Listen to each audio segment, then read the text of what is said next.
Sa irigna zay mifatry Sava ty mbaroko andreo.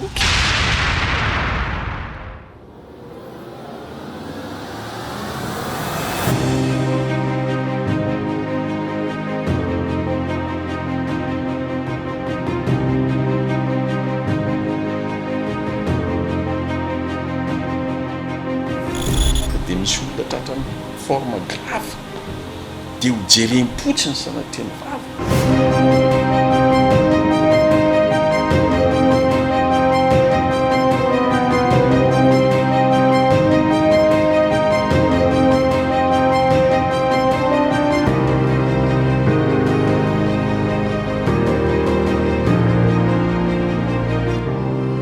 Fa indrindrandrindra moa no tena nampalahelo le manao service bénévolat reny.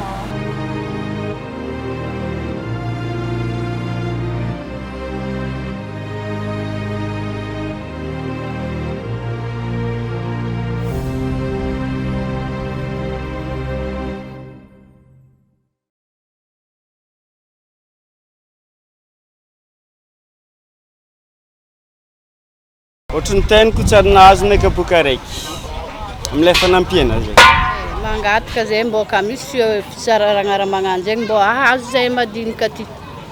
Ia, zegny ny fangatanay. Satria zay ka fa confirmer zay magnaraka. Tsy miboaka zay tsy miboaka or velon'ny tegnanay raha ty ao ivatro ty. Ia, or zay tsy mahazo fagnampiana zegny mangataka zay ka misy fagnampiana mbo ahazo zay.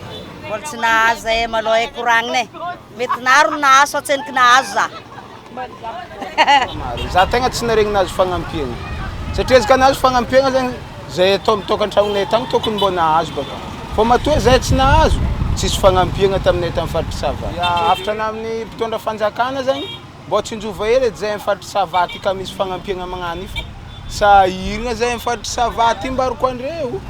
Ia, izy ka misy fagnampiana mifaritry Vakinankaratra am'zegny io zay mifaritry Sava tokony mbo miagna fô. Atsika olo araiky Madagasikara eto e.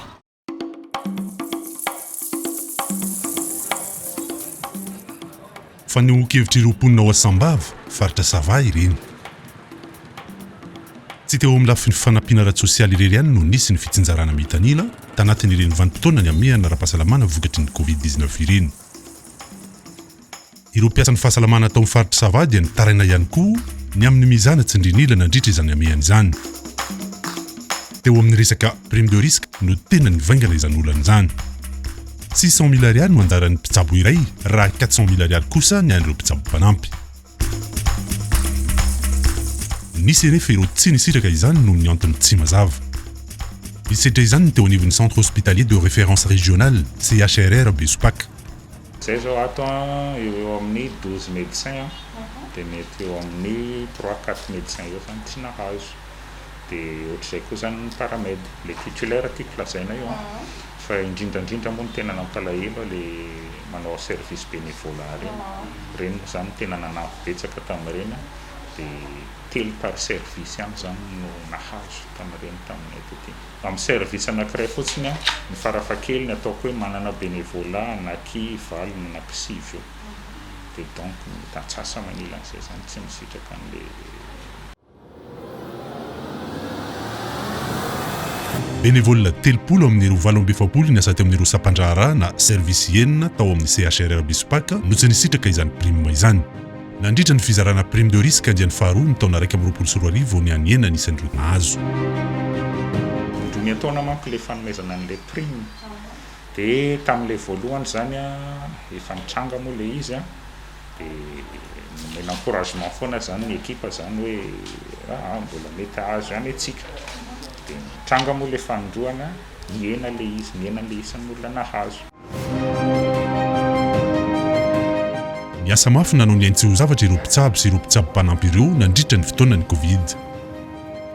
12 amin'ireo mpiasa 13 teo anivon'ny CHRR Bespak ohatra no tratran'ny Covid taorian'ny fitsaboana sy fikarakarana ireo marary.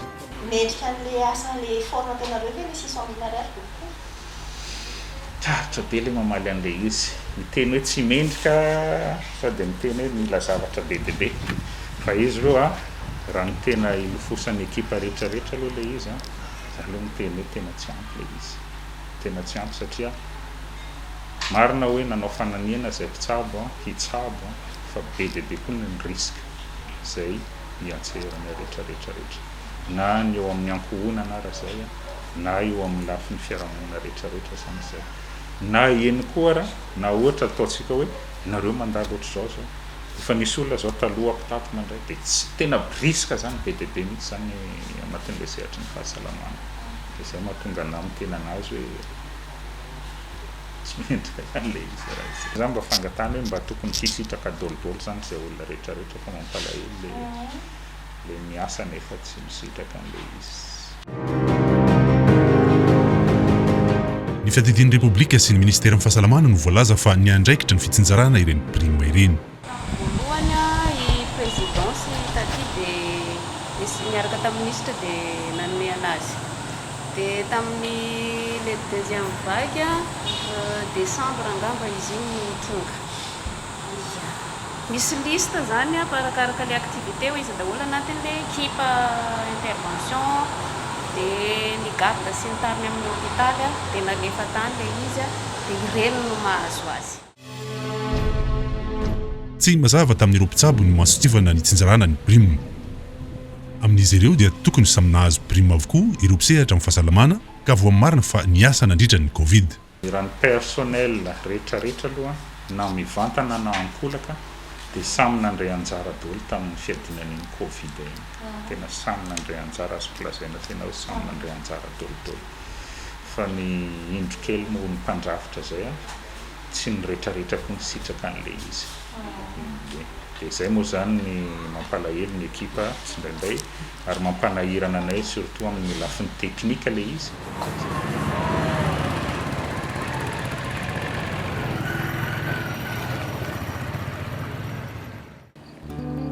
Ny nahatonga ireo mpitsabo sy mpitsabo-panampy maro tsy nisitraka izany araka ny fanazavana azy eo anivon'ny Ministera ny Fahasalamana izay tsy nety nitondra anarana dia nitsabahan'ny fiadidian'ny Repoblika ny fandrafetana ny lisitra.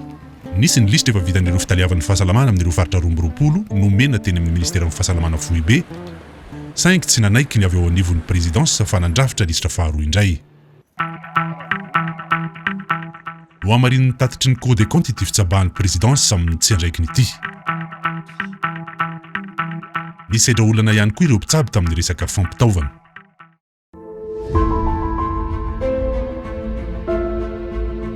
Tao antalahy izao dia nijoro vavolombelona ireo mpisehatra ara-pahasalamana fa efa 3 na 4 bolana taoriny nandraisan'ny toeram-pitsaboana ireo mararany Covid vao tonga ny équipement de protection individuelle na ny EPI avy amin'ny fitondram-panjakana saingy tsy naharaka akory izany. Voatery izy ireo niala vola am-paosy sy nividy tany amin'ny farmasia. Tsy nitovy tantana ho ireo mpisehatra amin'ny fahasalamana tao antalahy ny fitantanana iny Covid iny eran'ny faritra 12. Toy izao ny tatitry ny fitsinjarana ireo vola nampiasaina isam-paritra nandritra ny Covid. Hita tao amin'ny tranokala ny Ministeran'ny Vola ity tatitra ity. 74,200,000 ariary no voasoratra ao fa famatsiana nomena ny faritra Sava nandritra ny Covid. Resaka prime de risque zany.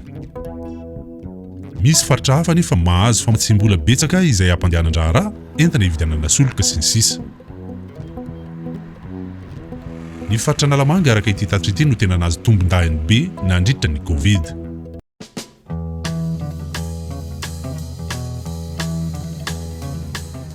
Isan'ireo faritra nampiatra ny fepetra ara-pahasalamana i Sambava, Antala, Voimar ary Andapa satria dia nisy tokoa ny trangana Covid tany an-toerana. Ny volana Aprily sy ny volana May no nisy ny pic tao Sambava ary ny vohitry ny faritra Sava. Eo amin'ny 14 à 18 forme grave teo zany metany CHRR tamin'izay.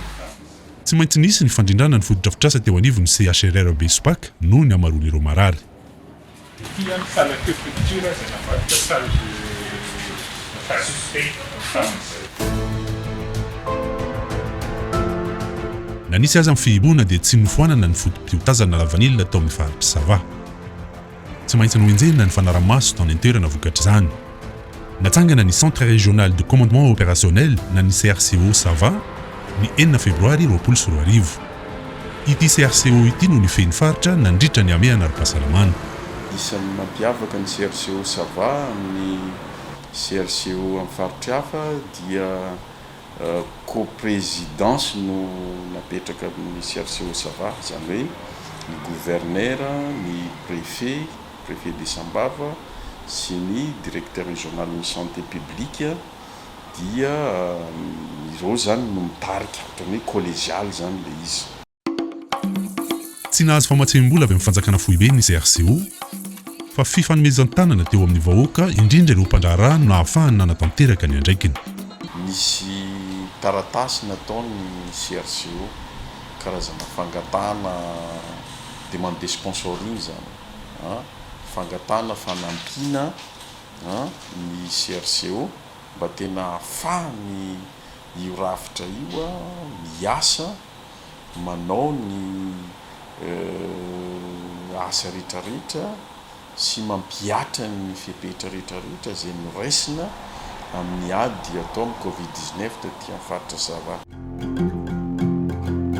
Andry ny ankina ny ady nataon'ny faritra sy roapolon'ny Sava tamin'ny Covid-19 ity CRCO ity. Niezaka naleo teny izany faritra izany. Imaginevany hoe tsy misy oxygène ao amin'ny CHRR ria Besipaka eto Sambava dia misy olona tratran'ny forme grave dia ho jerem-potsiny sanatriany vava. Tsy mety zany.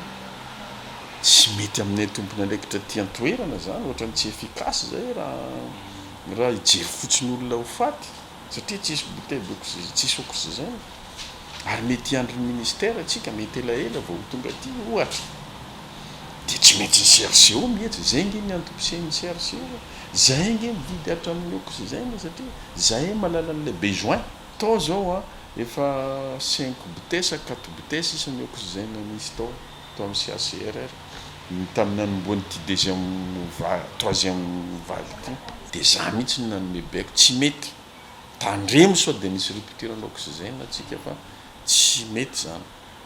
Dia nijerena ny situation ny volan'ny CRCO dia zany ny manao recharge ny générateur d'oxygène tamin'ny 2020-2021 tao Vemara no nisy ny générateur d'oxygène. Zao izy nafindran-jareo any Diego dia zahay zao misarge bouteille any Diego.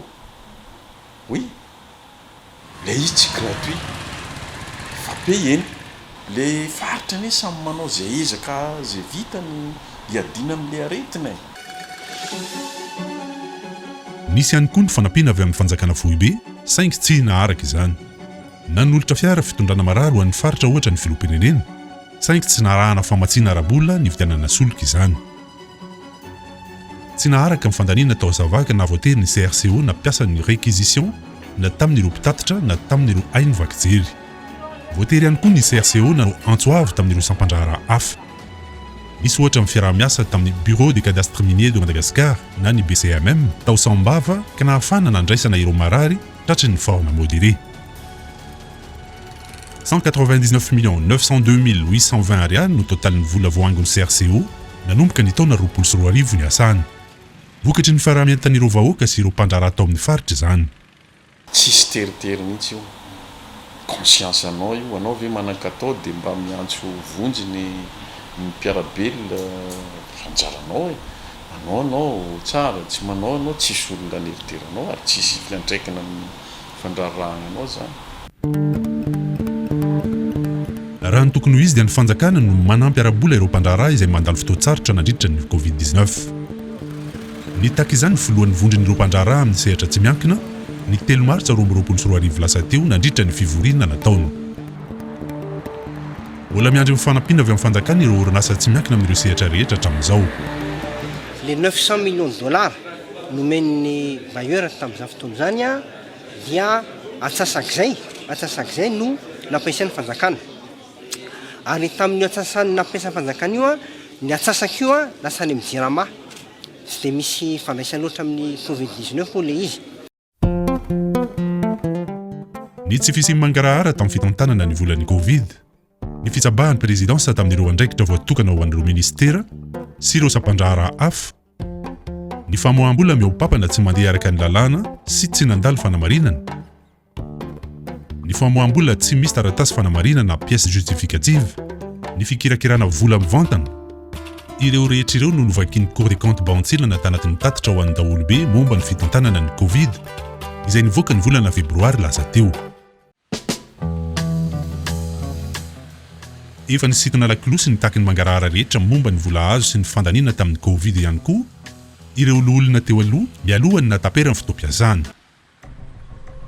Ny ray fio tamin'ireo olona ary nanamafy ny antsony Cour des comptes ny vondron'ny fiarahamonim-pirenena amin'ny tokony sy ny mangarahara saingy rano latsaka-tany izany hatramin'izao. Ny voapirofo dia maro ireo tompon'andraikitra no lasa mpanefo eftampoka nandritra ny vanim-potoan'ny Covid. Andrasana araka izany ny fandraisana andraikitry ny Samifinina sy ny Pâques ary ny Bianco manoloana izao endrika fanodikodonana volam-bahoaka izao.